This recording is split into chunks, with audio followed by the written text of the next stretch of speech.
We have battery holders, transistors, capacitors, resistors, PCB, then LEDs, switch, and something that I have no idea what it is. Let's see. So let's grab a stand and start soldering.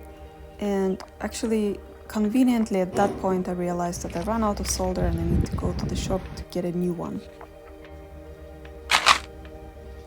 Okay, now we're good to go. Let's put all the components to the places they should be. And remember that LEDs have polarity, so the longer leg goes to the plus.